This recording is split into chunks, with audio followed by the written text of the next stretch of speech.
Okay, so just as an acknowledgement, we have to acknowledge Mike Tyson from the Punch-Out days. The reason I'm going to wear my shirt like I'm going clubbing, put my clothes aside. So we'll talk about Mike Tyson and Jake Paul a little bit, almost all about Mike Tyson. And then some science. The stuff we're going to cover is the fight details first. So the two of them, they're comparative stats, you know, the height, the reach, things like that, win-loss records. And then we'll talk about the age difference and skeletal muscle and how advancing age will affect the skeletal muscle, only from the perspective of Mike Tyson, of course. And then age and cognitive performance, not like memory, things like that, but age and athletic performance and how it affects cognition in the ring. And then we'll do alcohol and muscle physiology, because Mike Tyson does have a history of alcohol, at least use, if not abuse. And then there's the Tyson Farms, right, his own THC plant.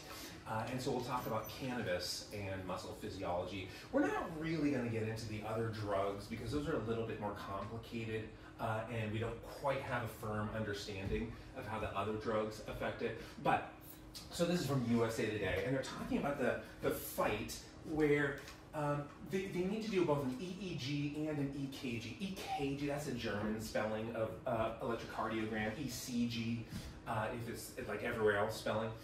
But if you're 36 or older, you have to get clear, and you're going to do a professional fight. You have to get cleared both of the brain and the heart. Otherwise, the fight changes. It won't be a professional fight. So if Mike Tyson doesn't pass those, because he's very much over the age of 36, if he doesn't pass those,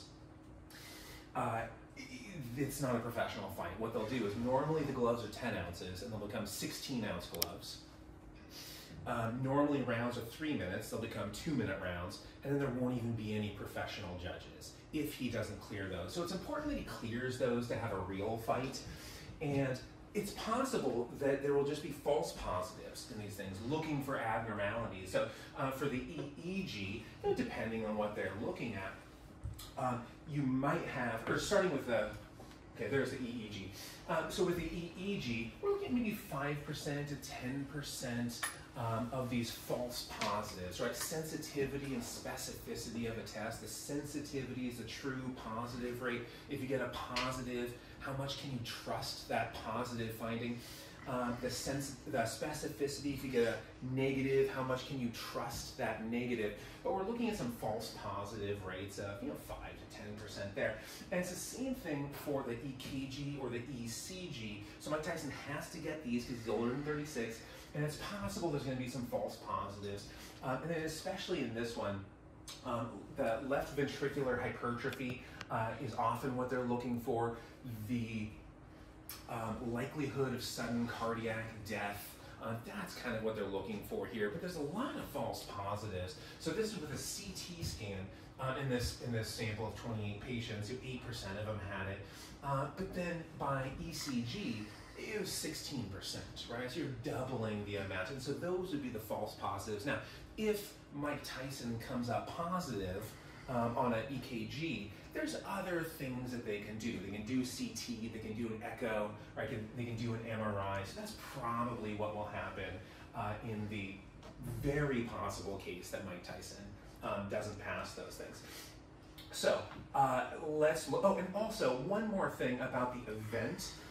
It's at about 600 feet elevation, so there's no concerns of a partial pressure of oxygen, nothing like that that would affect performance. And it's climate controlled, even though it's in Texas in late July, it's climate controlled. So I don't think there's any need to worry about performance in an environmental perspective. Okay, so the comparative stats here. Mike Tyson used to be taller. Right, he's currently 57, and he will be 58 on the date of the fight. His old build, you never know what's build and what's real, depending on the sport. Like if it's professional wrestling or something like that, they're billing themselves as like 3 inches taller than they are.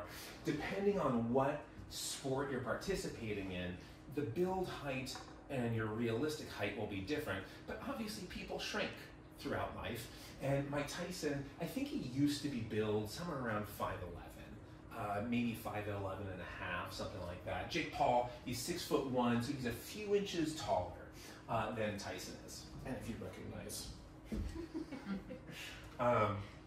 Now the reach. Okay, the reach, that's meant to indicate, how far your punch is. You have to close the distance, but the way they measure reach is just fingertip to fingertip. It's wingspan. So if you're gonna look at basketball, when they're talking about wingspan, that's the same thing as reach. So it's fingertip to fingertip, and it's usually about the same as your height. And so Mike Tyson's reach means he's 5'11". So his reach is a little bit longer than his height, but you would expect to see that because wingspan doesn't shorten as you age, whereas height will a little bit. But Jake Paul's reach, he's got it by 5 inches, right? So that doesn't mean one arm is 5 inches longer, but that's a good advantage. Like if you're fencing somebody and your sword is a few inches longer, it's a lot easier to win. So Mike Tyson has to close the distance. And then the record, Jake Paul has done some professional boxing, right? He's 9-1 with 6 knockouts. It's okay. He's not fighting like good boxers. He's not doing the really skilled people. It's mostly older boxers. And then Mike Tyson is 50-6 with 44 knockouts. And the 3 of Mike Tyson's last 4 bouts. So his losses. Buster Douglas, probably the biggest upset in boxing history. And if you read Mike Tyson's biographies, sort of autobiography he co-wrote,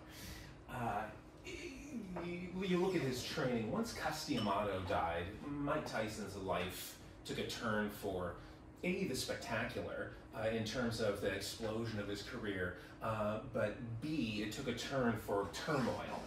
And he wasn't training, by the time it came Buster Douglas, it was not the same mentality of Mike Tyson that there used to be. But so there was Buster Douglas, there were the 2 Evander Holyfield fights, and then 3 of his last 4 fights. Mike Tyson's last fight was in 2005, right? It is 2024. Right? So it's been 19 years since Mike Tyson had a professional fight. And 3 of his last 4 fights he did lose. His last fight, the 2005 one, his final match, he just gave up. The judge, he was winning. Mike Tyson was winning. You look at the scorecards, you look at the judges, Mike Tyson was ahead, and he just quit. So that's not going to happen in this one, right? But it's been 19 years since then. But just a retrospective, a look back on Mike Tyson's career. His first pro fight, he was 18 years old.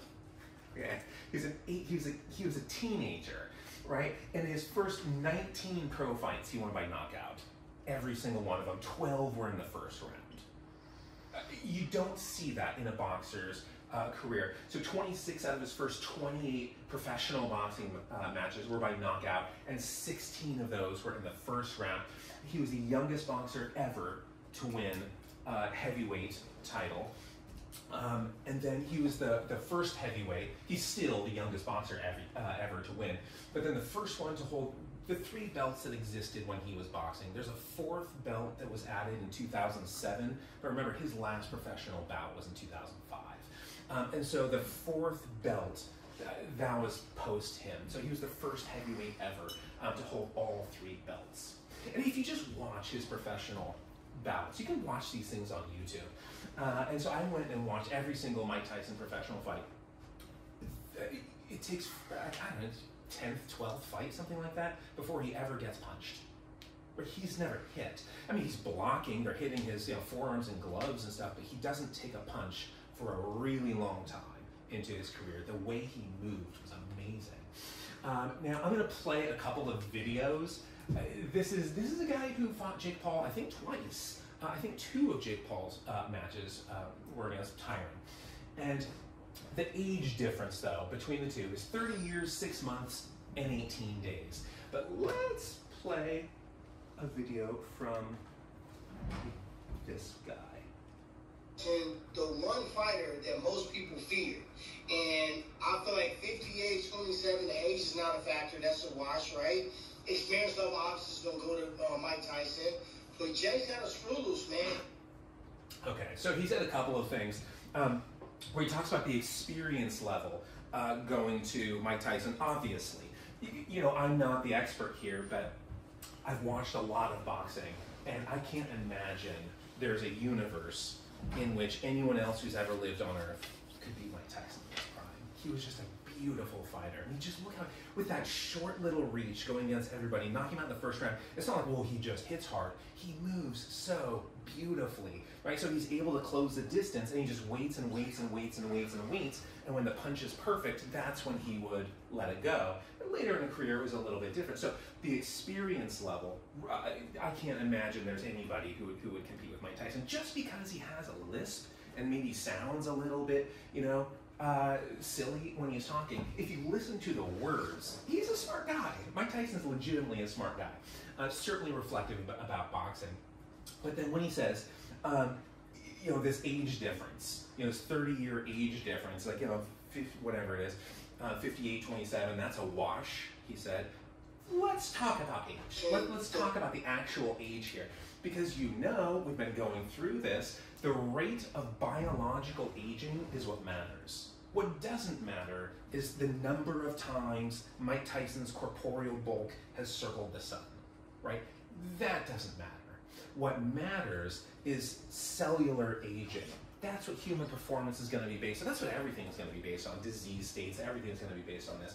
And so we know that we have our telomeres, right? Our TTA GGGs, or TTA GGG, TTA GGG, over and over and over, those little aglets, those chromosomal aglets. And let's say Mike Tyson has 5,000 repeats or something like that. Let's go like generous and say he's more than that in terms of his sort of birth, you know, telomere amount. But every time those cells replicate, like, he's losing some of these. He's losing a bunch of nucleotides every single time. And so the rate of biological aging is not about how many months and days and years and whatever you've been alive. It's about the behaviors and the biology that those behaviors are on. So let's look at some things that would affect Mike Tyson's biological aging. Now, we've talked about Elizabeth Blackburn before. She literally wrote the book on telomeres, but in 2009, she won the Nobel Prize for her work in telomeres. And so this is one of her studies, and she's talking about hostility and sort of angry reactivity. And she's not looking at boxers, and so she's looking at, I think, military men, but we're looking at shorter telomeres in people who have hostile and angry reactivities. And we know, look at Mike Tyson's career. Just watch Mike Tyson's career, look at the news about him. This is not somebody whose early life was characterized by a Zen resolve in response to hardship and turmoil. There was a lot of anger, and that associates with shortened telomeres. That associates with a faster rate of biological aging. Now, what gives Mike Tyson the chip on his shoulder? Tons of early life trauma. You should seriously read his biography. Like, if you, I doubt you have ever heard of someone sort of intimately, not like, you know, there's some, you know, story in Cambodia or whatever, but an individual that you kind of intimately know, a public figure, a friend, a family member, whose childhood trauma is even close to Mike Tyson's, right? Mike Tyson had stunning childhood trauma. And so this also associates with shortened telomeres. And so this would lead to that chip that's on his shoulder, but also the shortened telomeres from that. And then alcohol consumption. Now, this one isn't necessarily bad. If people are drinking in moderation, it doesn't really seem to have an effect. But Mike Tyson doesn't have a history of moderation in his alcohol consumption. Alcohol use disorder is associated with considerably shorter telomeres. Never having consumed alcohol is associated with slightly longer telomeres. Moderation doesn't really seem to matter. But excess alcohol associates with shortened telomeres. And that's probably, you know, Mike Tyson probably has some of this influencing his biological aging. Drug addiction, this is a little bit harder to quantify and characterize. The research is limited, but there's some evidence, and what we're looking at is a lot of these drugs, cocaine listed among them, will have an exaggerated inflammatory response, an oxidative response, right? Getting a bunch of reactive oxygen species, and this response is what's probably the culprit in shortening telomeres and accelerating biological aging. So drug abuse, we'll say that's a factor, but it's hard to quantify it very well. Educational attainment. Now, Mike Tyson did receive an honorary doctorate. They're always of humane letters. That doesn't really count, right? But he did drop out of high school. His education is low. And again, I would argue he's a really smart guy. If you listen to what he says, that guy's brain has been through, earlier I was talking about his childhood trauma. His brain has been through more than anyone I've ever met or heard of. What his nervous system has experienced as he navigates life, he has few equals in the history of the world. And he's able to have some philosophical responses, some philosophical reactions about that. And so if you listen to what he says, whether it's in writing or you get through the voice, it actually is pretty smart. That said, this is looking at just educational attainment, high school, college, doctorates and stuff like that, and the effects are more pronounced among African Americans than white males. Racial discrimination, I don't know what his history of racial discrimination is. There's certainly some, and I don't know how much he's internalized it, but there's certainly been some, and that too will affect telomeres. And then his relationships are not historically good. I think they're good today. I think his relationships are very good today, but historically there's been a lot of bumpy times with relations, whether it's his blood family, whether it's his marriage, whether it, all of these different friends and his, certainly his parents, all of this was bumpy throughout most of his life, and that too associates with shorter telomeres. And we could do this stuff for a long time. We could talk about his living environment, we could talk about depression. Mike Tyson has every reason to have justified depression when you look, the death of children and things like this. And so all of this associates with shortened telomeres. But let's move on and talk about age and skeletal muscle. So as we age, you get past the age of 30, certainly past the age of 60, right? But this is biological age and planetary age, let's call it, are different. But 3 to 8% of your muscle mass per decade, right? We're seeing depleted after the age of 30. So, when we're saying, Tyron's saying age is a wash, Mike Tyson's rate of aging is definitely faster than the average person. It has to be faster based on what he's experienced. And a lot of that, when we're looking at childhood trauma and we're looking at financial hardship in youth, those things aren't reversed by the course of your adult years, right? You have to. I think he's very mindful and has his sort of Zen mindset today, and that's helpful moving forward, but it doesn't erase the past.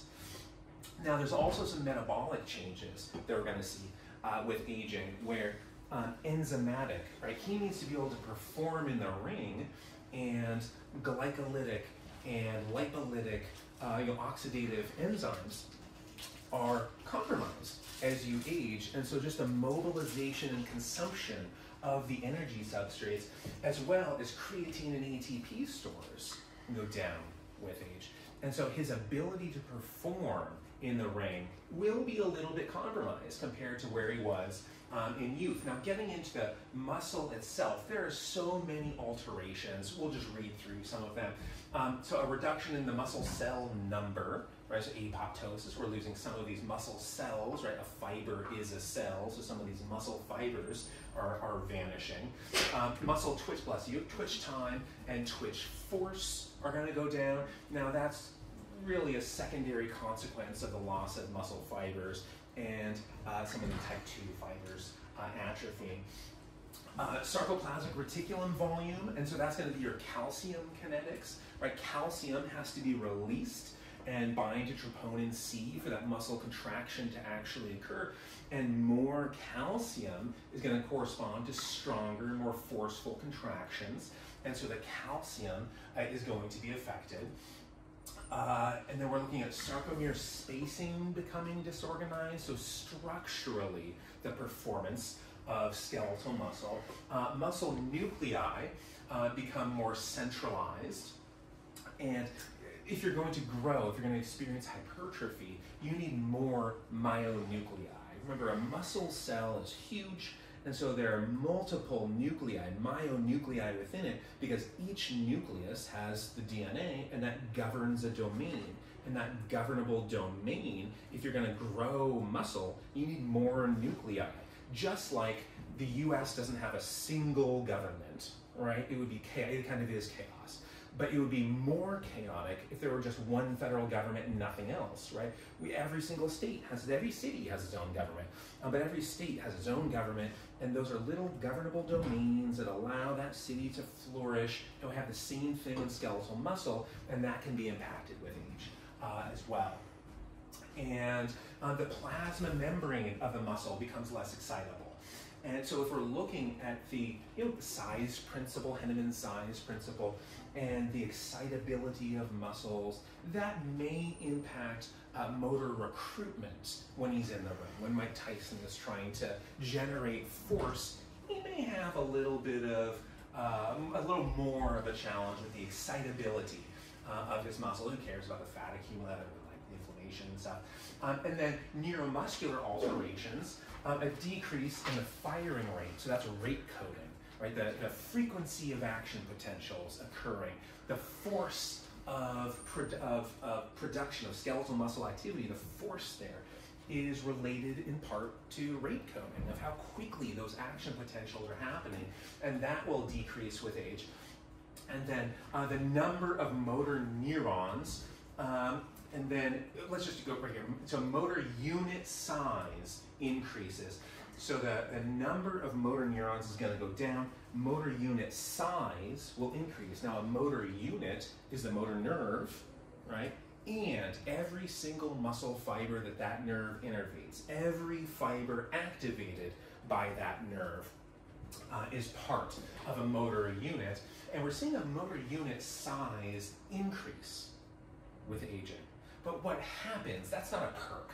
What happens is we're losing motor nerves, right? We're losing motor nerves. And since a motor unit is that nerve and every single muscle fiber within, if you lose the motor nerve, you might have 500 or so muscle fibers that are without a parent, and they're looking for adoption.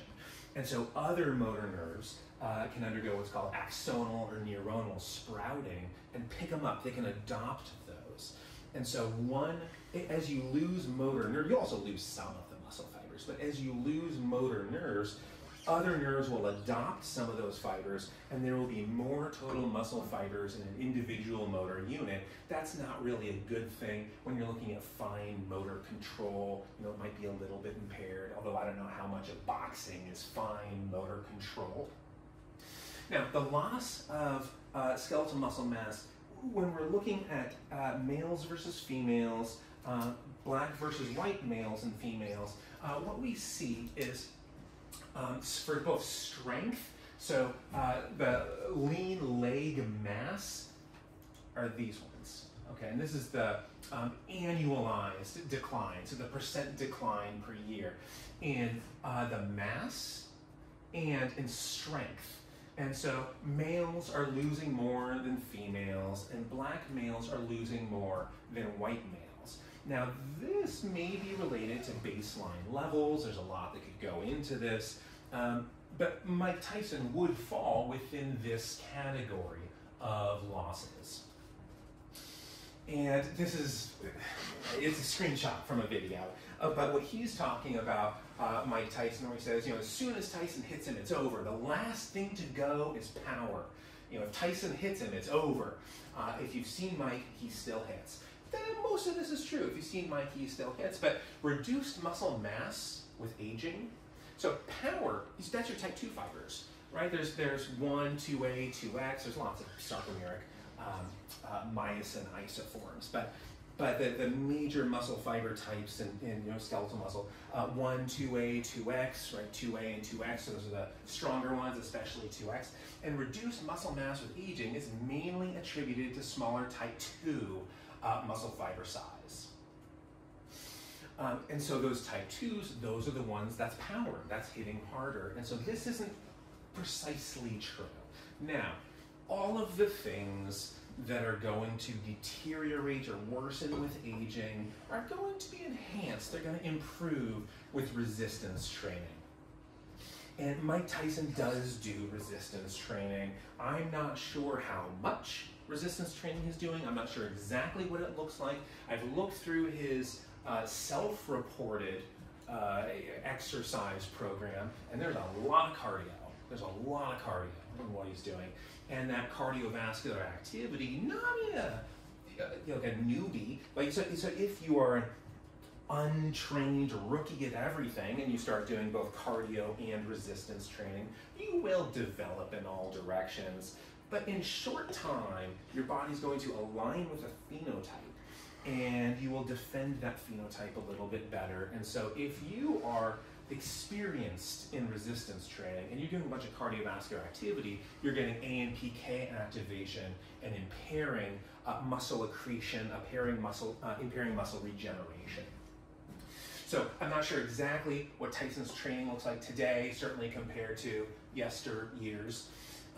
But let's get into some other adaptations. So contact adaptation. Contact adaptation is if you're getting punched or hit or struck by something, your muscle will alter. Specificity of adaptation applies to everything. Contact adaptation is one expression of this. So this is where contact adaptation was coined. It was in 2005, Jay Hoffman. And he was looking at collegiate football players. And if you look at early season compared to late season responses, endocrine responses, and what's happening from tissue disruption, it changes. Fast forward a few years, and we have William Kramer looking at really the same thing. Let's look at collegiate football players, and let's measure some different things. And this contact adaptation is a real phenomenon.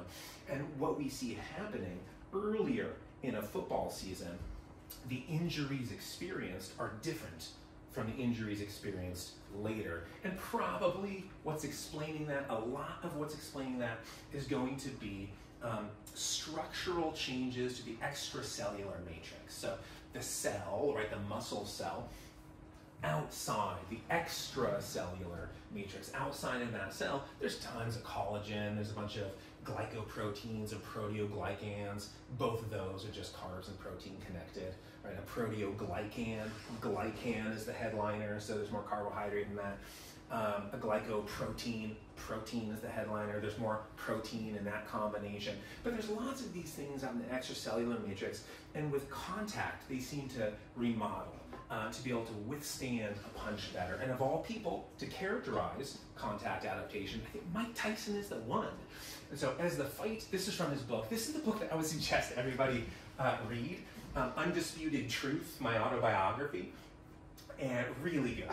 But as the fight on August 19th, quotation from the book, with Peter McNeeley approached, I get more and more surly. I had been confident about it at first. So this is the first fight getting out of prison. I got more and more surly. I had been confident about it at first because I was in such great shape coming out of jail. But when we started sparring in camp in Ohio, I got hit with some punches from an amateur young kid and it hurt like hell. I wasn't accustomed to getting hit. I was supposed to box 5 rounds, but after 2, I said, that's enough for today, I'll be back tomorrow. Fuck, I couldn't believe that this amateur kid had hurt me so bad. Taking punches was definitely different from being in shape. That's the best characterization of contact adaptation. I don't care how strong you are. I don't care what your bench press is, your vertical jump, your 100-meter dash, mile time, whatever. Taking a punch is very different, and we adapt to that differently. Now, this is the Peter McNeeley fight. This is the pre-fight when they're the rules are being announced and they're staring each other down. So, August 19th, 1995, pay-per-view. I had it. I was at my friend John's house, and we had the pay-per-view, and I was so. Remember, I'm the guy who, when I got to Mike Tyson and Mike Tyson's Punch-Out in the 80s. My excitement, I vomited. It was the TV was in my parents' house because I was playing Mike Tyson's Punch-Out so much that my parents were like, okay, we're putting this in our room. That's not my parents' house or room, but it's in my parents' bedroom. And so that way they can monitor how much original Nintendo I was playing because of Mike Tyson's Punch-Out, because that was my thing. I aligned my life ambitions and stuff were all about Mike Tyson's Punch-Out. But then I got to Mike Tyson, I threw up on my parents' bedroom carpet, and then I kept going. I don't need to clean this now. I got once in a lifetime opportunity. Fight something Mike Tyson.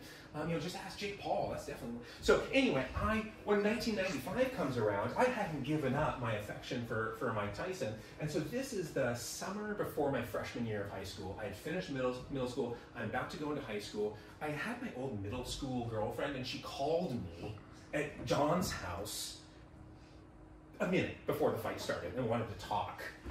So we broke up. It's a true story. It was like me or Mike Tyson. Mike Tyson, obviously, are you out of your mind? And that ended that. She's a really nice person.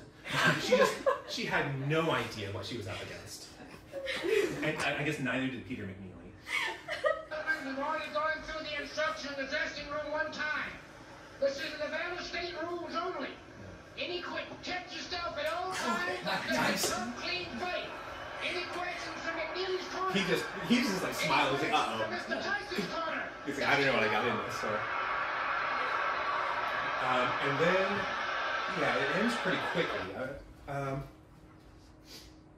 Okay, so anyway, that one ended pretty quickly. So the pay-per-view, it was all my allowance money. Actually, I had a job then. I was working. I don't think I was at Boys and Girls Club yet, but I was working with those bouncy castles and stuff, and so I think that's probably where my money came from at that point. But this one, Mike Tyson does have a history of injury. I broke my back. What do you mean by that? Your Back is broken. a vertebrae or partial? Spinal. Okay. So when I say Mike Tyson a really smart person, that wasn't an example. He is. That wasn't a good example of it. But in that match, that was the same match where he won 49 seconds into round one, and he's talking about his terrible injury. So we'll watch some of this. Fast and furious, and there we go. Here we go. Etienne right across the ring. Neither guy is from a punch yet. Etienne reaches over the left hand. Mike Tyson bangs him on the left hand away. Etienne bends over, then hangs on and walks him back and falls towards Mike Tyson. This is one of his last fights since 2003. Now, Bill Clancy, the referee, will talk to Etienne about making it sloppy. They want to keep it clean, and he dusts the gloves off of Mike Tyson as well. Etienne wants to be assured he established with Mike Tyson that he's not afraid of him. Mike showing nice head movement and rolling a little bit. He bangs back inside with the right hand. Wow, the right hand is Etienne. Etienne tries to catch him. Tyson ties him up now. Etienne hanging on. And the referee, Bill Clancy, able to separate the two. With instructions given by the referee early going back. Anyway, that's it. That ends it. So that was the fight. But that was from 2003. Now, if you watch Mike Tyson's earlier fights, right, especially getting into the 80s, and they're always just one punch. Because he doesn't throw and miss. He just waits and waits and waits and waits, and then there it is, and I hit.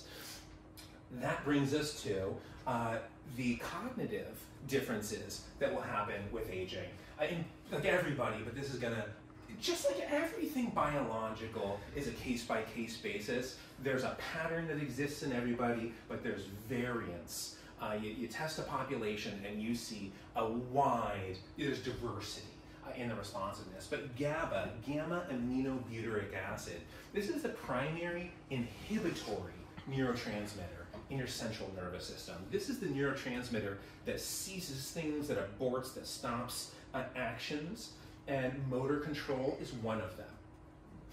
And you actually make GABA out of glutamate, and glutamate is a primary excitatory neurotransmitter in the central nervous system. So the actions of glutamate and GABA are very, maybe not deterministic, but influential in athletic performance, because it all is going to come from the brain, right? Your primary motor cortex, like right where, if you're wearing headphones, right where that band goes, that's your primary motor cortex, and this is regulated, obviously, in the brain.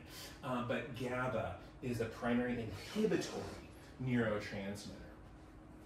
And as we age, we lose GABA. Now you might see some, there's some reports of in like the blood, a bit more, but in the central nervous system, we see reductions in GABA, and there's a couple different GABA receptors. There's GABA A and GABA B receptors, ionotropic and metabotropic. It doesn't really matter, but all of this stuff will change as we age. And one of the most important parts of this is inhibition is a huge factor in athletic performance.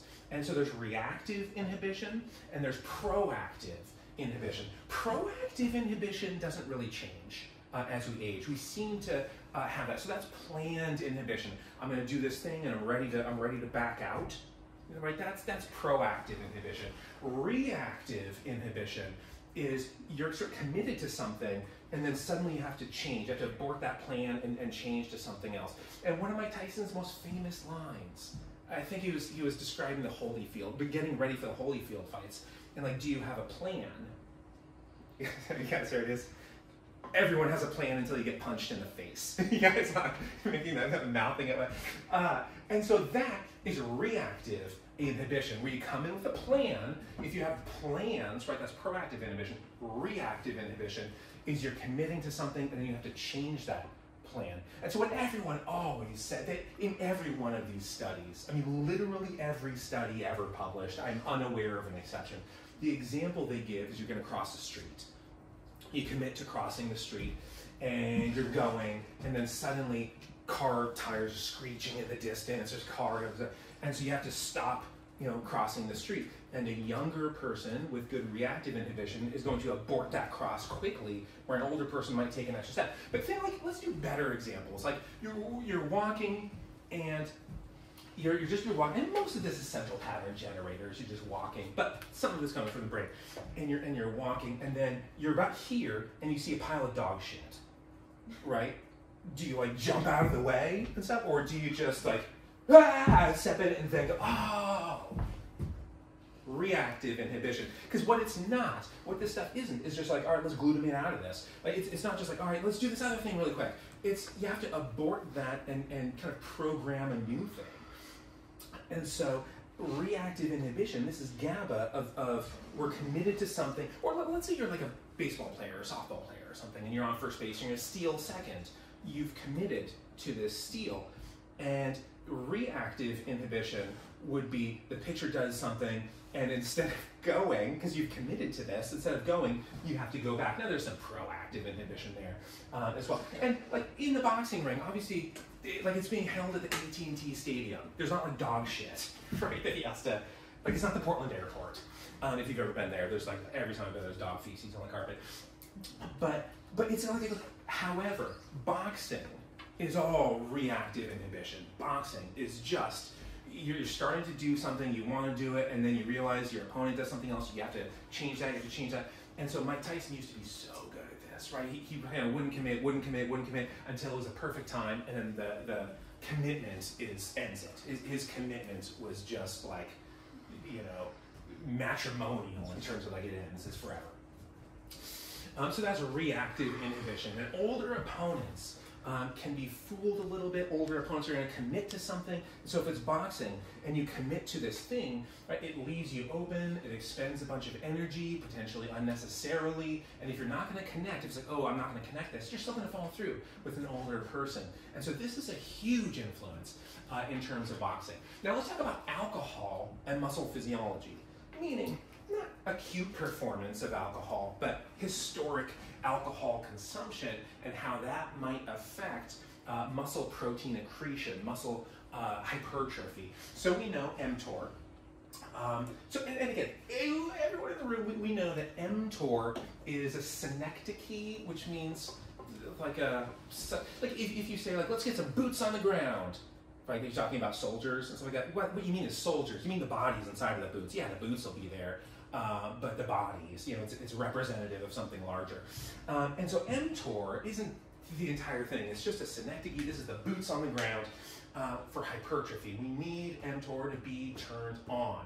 And over here, AMPK, this is shutting mTOR off. So looking at some of these relationships between mTOR activation or AMPK activation, which is mTOR inhibition through both tuberin and raptor. So with alcohol and short-term, so these first couple of slides, we're looking at short-term changes. And this is electrical stimulation. This isn't like, let's go do some barbell curls or something. But, so total protein synthesis in the control versus alcohol group is the ethanol group. And so we're seeing, the stimulation and non-stimulation, 30 minutes. So let's get 4 hours post-contraction. So protein synthesis. Control ethanol with stimulation, control ethanol, 12 hours post, control ethanol, in the electrical stimulation group. So this is a pretty long impairment of protein synthesis in the presence of ethanol. And let's look at some different enzymes here. So, PKB, just different phosphorylation sites, serine, threonine, different phosphorylation sites on PKB. There's mTOR itself. There's P70S6K. And looking at these different amounts of phosphorylation in control as compared to ethanol. So there's ribosomal protein S6. Control stimulation, so no alcohol. Right? At 4 hours, at 12 hours, right? Now this one is the ethanol, so it takes a little bit of time for us to metabolize off ethanol and start getting some RPS6 activation. But this is really the last stop. This is the last stop on the way to protein translation, to protein synthesis. And right before that, right, this is the kinase that's going to phosphorylate ribosomal protein S6. We see the same thing. Control stimulation, 30 minutes, 4 hours, 12 hours. So P70S6K and ribosomal protein S6, both of those are enhanced with stimulation and suppressed with ethanol. So if you have ethanol around your workouts, it will impair it. And now, something interesting that ethanol does is it's promoting complex 2. Right, so we see some promotion of the assembly of complex 2, and when we get that, we're getting more AKT-PKB activation because that's downstream from complex 2, but we're inhibiting complex 1. And since complex 1 is muscle protein synthesis, that is how the ethanol is impairing mTOR activation. But it is, again, it is facilitating complex 2. Now, those are all short-term. Let's look at long-term.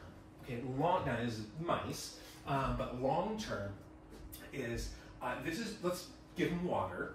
Let's just feed them water, and this is seizure frequency. Okay, let's look at this one.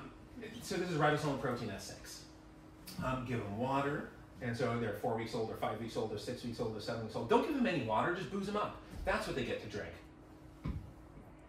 So there is some differences between acute and chronic responses to ethanol to consider, and a lot of the details would still have to be worked out. But now, let's talk about cannabis.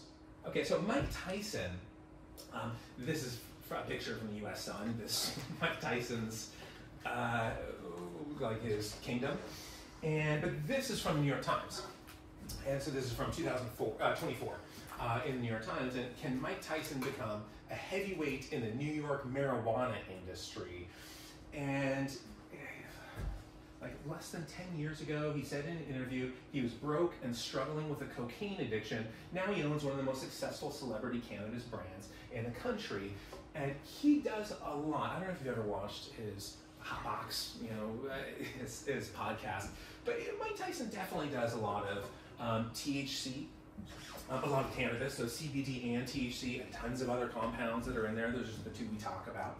Now, there's a lot of signaling. The famous signaling of do you say cannabinoid or I'm going to say cannabinoid as opposed to cannabinoid, but so the cannabinoid receptors, CB1 and CB2, maybe there are more, but this is the initial signaling cascade that we were seeing doing. That's adenylate cyclase or adenyl cyclase, and PKA signaling, and so we're inhibiting adenylate cyclase with cannabinoid receptors. CB1 receptors, that's really a bunch of central nervous system stuff. And we're inhibiting our PKA signaling with that. But there's so many other pathways that they're going through. And so, I mean, this is the targets, right? And this is pathways that is going through. So cannabinoid targets, cannabinoid pathways, there's so many of these things. And there are likely to exist more types of cannabinoid receptors than the CB1 and CB2 receptors described so far. So cannabinoids, this is really complex. Nobody knows how all this stuff works. I mean, there's tons of compounds in here, bioactive compounds, and THC and CBD are the only ones we're really talking about. Now, we know how the Munchies arise. The Munchies is also kind of complicated, but what we see is cannabinoids activating AMPK in the hypothalamus. And since AMPK is this great regulator of energy, your energy status, if you're in an energy crisis, right, your ATP levels are low, then let's turn on AMPK, let's eat, let's break down fats and carbohydrates to get ATP levels back to baseline, and let's replace those things with nutrition. And so cannabinoids are increasing AMPK in the hypothalamus, and thus we're eating. So we get the Munchies, but let's talk about how cannabinoids affect mTOR signaling, how they affect hypertrophic signaling. So this one is looking at CBD, and it's deactivating mTOR. Now they're in T cells, and so it depends on where you are. It depends what cell type. It depends on context. There's a lot of variables that matter here. But CBD has previously been shown to deactivate PKB, right, and mTOR. Obviously, if you're deactivating PKB, you're deactivating mTOR in breast cancer cells. But now they're looking in different cells, and they do see an inhibition. And so phosphorylated ribosomal protein S6, right, a couple steps removed from mTOR, downstream from mTOR, the fold change, it takes time, right? So just look at the blue lines. It takes time for suppression. That's 8 hours. After CBD administration, we're seeing reduced phosphorylation of ribosomal protein S6, but also it's dose dependent. So it's time dependent and it's dose dependent. So CBD, you get that dose up, and that's where we start seeing suppression of PKB and suppression of phosphorylated ribosomal protein S6. This one's weird, right? Let's really get that dose up, and once you do, you get MAPK, RSK, that anabolic signaling cascade started. So remember, mTOR and MAPK, sometimes you see crosstalk in a promotional way. Sometimes you see crosstalk in an inhibition way, and it's probably compensatory. And so my guess is here, it's a compensatory activation because you're reducing mTOR activity. You have to compensate with something else. I'm not saying that's fact. I'm saying that seems likely that it's a compensatory effect. Now here, we're activating it. And so this is in the brain. Now let's look in the brain, and with CBD, we're seeing an increase in BDNF, brain-derived neurotrophic factor. Factors are proteins. This is a factor that's going to increase anabolic signaling through mTOR signaling. So it goes to track B. We've talked about track A in the last lecture when we were talking about SEPA and nerve growth factor. Track B is the receptor, and that's what BDNF binds to. And so we're going to get mTOR signaling that way. And we're seeing CBD increasing this signaling cascade. So context, cell type, it depends for CBD. Now THC, this one is a deactivation. So this is a drug. it was legal in Europe for like a couple of years, but it's like terrible side effects, so I don't think it was ever legal in the US, but it's a CBD, cannabinoid receptor inhibitor. And if you introduce this receptor inhibitor, we're seeing if we're looking at like a mouse pancreas, so we're somewhere else now, an increase in mTOR signaling. So P70S6K and ribosomal protein S6, we're increasing those things if you introduce this receptor inhibitor. And then if you introduce rapamycin, right, the major mTOR inhibitor, and the cannabinoid receptor inhibitor, nothing happens to mTOR. So what we're seeing is a deactivation.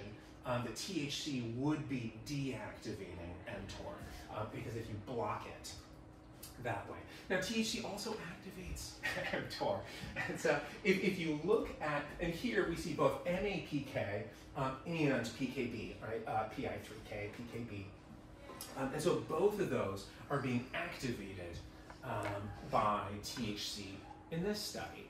And here we're in the brain also. So we're back in the brain with activation. But there's an interesting phenomenon where if you administer rapamycin also, you know the memory loss that you have, this sort of acute amnesia effect, this like rapid fire amnesia, where if you're on THC, not CBD, but if you're on THC and you have a thought, you better write it down this instant, otherwise it's gone in 5 seconds, right? So that sort of memory impairment, if you take rapamycin, right? If you take an inhibitor of mTOR, you block that effect.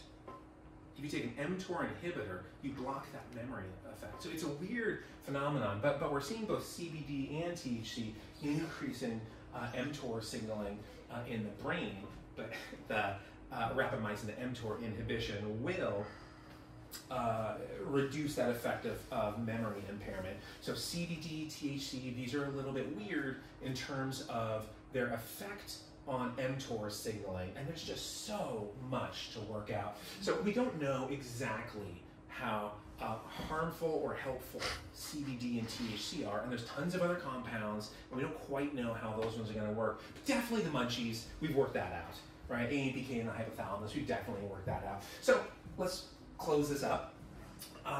This is the triple jump, okay? These are distance in meters at the Olympic Games in the triple jump. And this is a way of saying cultural appreciation for sports determines athletic ability, athletic achievement. People stopped caring about the triple jump. I mean, there was a time where people were like, oh, the triple jump, super cool. Has anybody even watched ever the triple jump? Okay, yeah, I guess you did track. Did you do it? Not the triple jump. Okay. But I've definitely seen someone You've do it seen someone doing like this, and you saw them what? Rip their hamstring. That's it. That's exactly where I'm going. So somebody ripped their hamstring doing it. This is a ballistic, explosive thing that nobody cares about, so why would I do it? Why? You know, people care a great deal. You can name sprinters. Can anyone name a triple jumper? Nope. Like, no, society just didn't really deem it important. And so, why would anybody risk their health? I mean, this big explosion, just this ballistic, crazy thing you're going to injure yourself doing, and there's no spectators, and nobody can, name the gold medalists and world record. Nobody can name these people, and so people kind of stopped caring about it. And so they stopped really around here. It's like, yeah, I don't know if triple jump. Let's just start doing 100-meter dash, maybe the mile, stuff that people know us for. Like, well, the, a resurgence of interest, and then here was fascinating. It's like, okay, this is just stupid. So, looking at like Ben Johnson in South Korea at the Olympic Games, he was the Usain Bolt of his day, and he was on stanozolol, the anabolic steroid. But nobody cared about the triple jump, and every year the world records were getting worse and worse and worse. And the reason I bring that up is when Mike Tyson was boxing, that was the sport. That was it. The world cared. The whole world was watching boxing. Today, it's martial arts, right? It's like UFC. People care more about the UFC. And so the selection pool of boxers is nowhere near what it used to be. And boxing was huge for a really long time. The hugeness, I would argue, ended with Mike Tyson. And I don't think there will ever be a boxer who can compete with Mike Tyson. Yeah, they'll look good against each other because it's like amateur against amateur. Because no, it's the triple jump. Boxing has become the triple jump. Like, what's the biggest boxing event in the last 10 years? A 58-year-old. Okay, UFC is really what people watch these days. So the selection pool of athletes competing in the UFC, that makes it way more interesting. Okay, and that's it. So when the match is over, I'm guessing Mike Tyson isn't going to keep going. And my prediction, as sad as it makes me, right? This is the kid in his parents' bedroom who's like sneaking Mike Tyson play with like the volume turned down so they couldn't hear me upstairs, vomiting on their carpet and keep going, right? This is the kid who broke up with his 8th grade girlfriend because she thought she could compete with Mike Tyson. He's my favorite athlete of all time since I was a child to today. And I don't think, owing to the physiological difference of aging, that it's wise to keep going. Oh man, I hope he wins. But hope and expectation sometimes run a little bit contrary. Did he ever resolve his sciatica? Did I ever? No. Oh, Mike Tyson! I'm like, kind of. I'm on drugs for it right now. Yeah. But Mike Tyson, yeah, that's a really good question. So you can find these videos of Mike Tyson walking around with a cane. It's actually not like a cane, it's like a weird like hiking pole. You know what I'm talking about. He's like walking around and he started limping. And so, you know, this history of injury, when you watch him moving, he moves well. He doesn't move like he did in, 87, 88. You know? And so his like bobbing and weaving, those are good pictures. Yeah. What year are we talking there? 2022. Yeah. So this is going to be another difficulty for him. It's gonna be a knockout. Which ones?